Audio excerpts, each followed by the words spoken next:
there's this beautiful room, and in it, well, it's not that the room is beautiful, it's what's in the room is beautiful.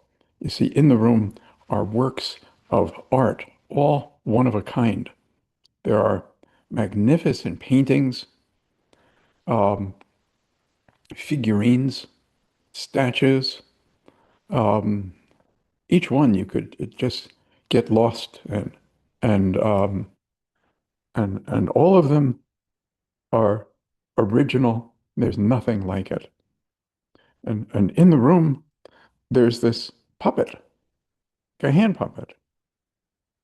And the hand puppet looks around at all of these paintings and little statues, and he walks over to this one precious little figurine, and the puppet picks it up and then smashes it till it crumbles, and then seems to gleefully move on, energized by that triumph. He begins smashing and destroying the other figurines, the other sculptings, and then slashing and shredding each of these one-of-a-kind beautiful paintings. There's nothing left. Nothing that's beautiful is left. It's all been destroyed. And this man comes in and sees this wreckage and sees the destruction of all the beauty. And tears were pouring down his face. And, and he says to the puppet, "Why? Why?" And the puppet has this as the answer. Puppet just says, "Well, ask the hand." And so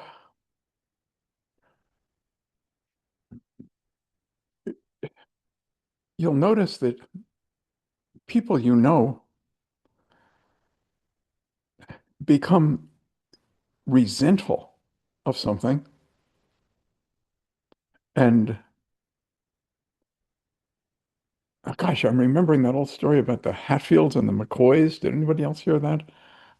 Generations of these folks, yeah, Herbert remembers it, would go and like just shoot each other, like for not just for years, but for generations and generations. The, the, the they don't hardly, nobody remembers even the first thing.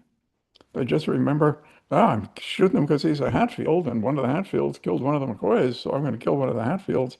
And it's been going on like that. Um, there's this thing called resentment, and once it can get in, and it really has durability, doesn't it? I mean, it doesn't necessarily fade too quick. I mean, this fellow was for a walk where he'd get to this duck pond, where he used to like to feed the ducks. And on his way to the duck pond, he sees this guy, Joe, sitting on his porch. And he says to Joe as he's passing, he says, "Joe, it's good to see you. How are you?" And Joe says, "How am I? I'm just really pissed off. That's how I am." The guy says, "Oh, well, feel better, Joe." And he goes and he feeds the ducks. He's on his way back. He spent quite a bit of time with those ducks that day. It's about an hour and a half later. But Joe's still on the porch. So of course he waves going by and says, "Joe, what's up? How you doing?" And Joe says, "What are you, an idiot? I already told you." So he says, "Yeah, I'm sorry. I get it. You're feeling really pissed out of your mind." And Joe says, "Yeah, I sure am." The next day, guy goes out to feed the ducks again, and damn if there's not Joe sitting on the porch. He says, "Hey, Joe, what's up?" Um,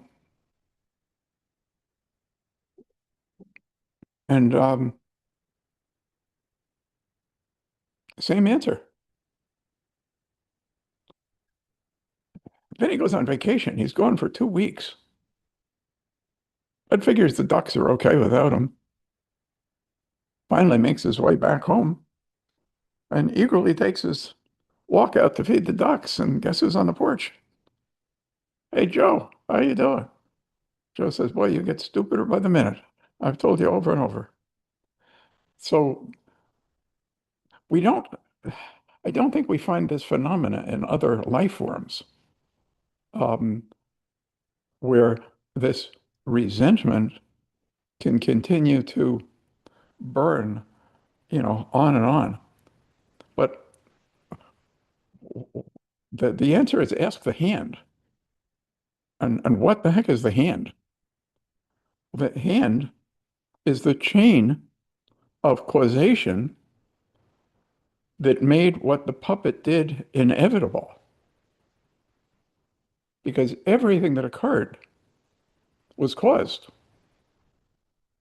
by something else that took place before it. I mean, that's the most basic scientific principle, I believe. It's cause and effect.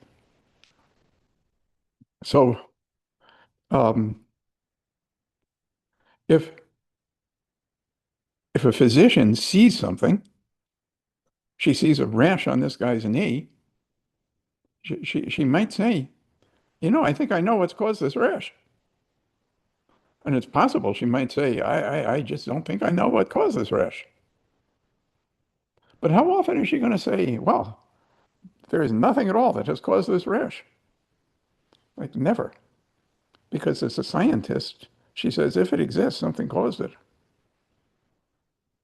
Well, if something caused it, could it have not existed? Well, no, I guess not. If something caused it, that's what caused it to exist. If those circumstances were identical, it would have been identical. So, yeah, I remember my father. I was about, I was maybe 11, and I had learned a couple of things in science. My father came over to me, and had he was displeased with something I had done, and so he he presented an inquiry. He wanted to explore, and he said, "What is wrong with you? Why did you do that?" And I was excited because I had learned these things in science, and and and it was kind of cool that Dad was there with an open mind, and this desire for knowledge and understanding. And so I said, "Well, Dad, let me explain this to you. Um, something causes something that caused something that caused something. And if we were talking about like why a rock did something, well, there's the something that caused the something that caused the something that caused the something. But if we're talking about a person, I think we might want to make it a bit more complete and say, yeah, there were environmental factors, but there were also genetic factors. And Dad, I said, I think that there were like a billion of both. But I mean, think how many phone numbers you get out of 10 digits. So if you got a billion things combined with a billion things, and they can show up in any order, there's so many different things that caused everything that it could look random. I explained to him. But Dad, it can't just be random, you see, because there was a cause. So why don't you just think of it this way? That um, I did what I did because of this chain of causation, combining genetic and environmental factors, basically things that happen cause things to happen, that cause things to happen. And I said, there you go. Um, and he said, oh, I love having these talks with you, son, and acquiring all this wisdom and having an outlook that helps me with my own struggles through life. So just thought I would uh, raise a glass and appreciate um, his sharing. Um, but yeah, things cause things, don't you think? And the things that were caused by the things that caused those things. And I think it goes back a long time. But that would be another story.